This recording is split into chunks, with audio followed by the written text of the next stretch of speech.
Kita tunggu kalian di room members only ya.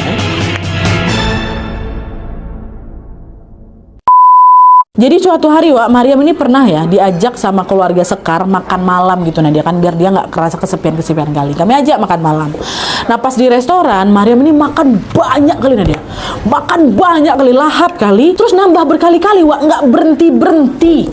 Sebanyak itu dia makan. Sampai muntah.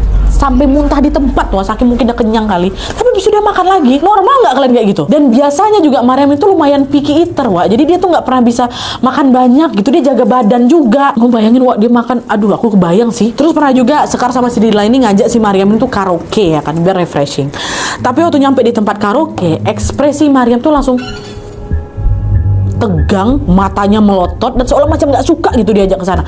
Padahal biasanya Maryam tuh paling suka kalau diajak karaoke, ya.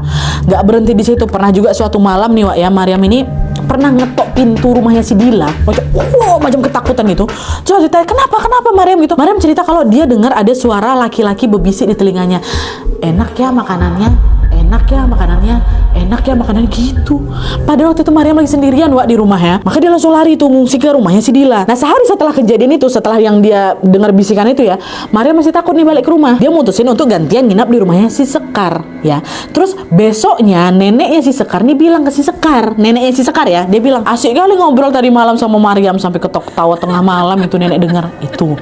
Nah dengar itu bingung aku dan dia, hah? Aku perasaan udah tidur dari jam 8 malam lah. Dan memang Nat, waktu aku lagi tidur ini, Sekar sayup-sayup dengar suara si Maryam ini lagi ngobrol sama entah siapa. Samar-samar aku dengar Nat. Waktu dibilang kayak gitu sama nenek, nenek tuh tetap bersikukuh kalau suara yang dia dengar adalah suaranya si Maryam sama suara Sekar. Padahal jelas bukan, aku jam 8 malam udah tidur. Tapi di situ nenek sama si Sekar sama-sama dengar kalau si Maryam ini ngobrol sama orang lain gitu loh Wak. Akhirnya setelah ngalamin banyak kejadian aneh setelah kejadian yang mereka pergi ke kota es itu, kondisi Maryam juga makin memburuk lagi Wak.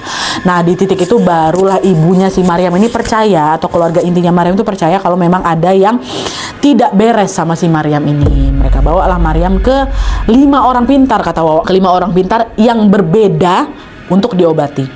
Dan semua orang pintar ini bilang hal yang sama Wak, meskipun mereka berlima ini nggak saling kenal ya. Jadi menurut penglihatan mereka berlima ini, Maryam ini sudah diikuti sama sosok wanita berselendang ya. Nah awalnya sosok itu tuh kasihan Wak sama si Maryam ini, gegara sering ngelihat Maryam tuh sendirian.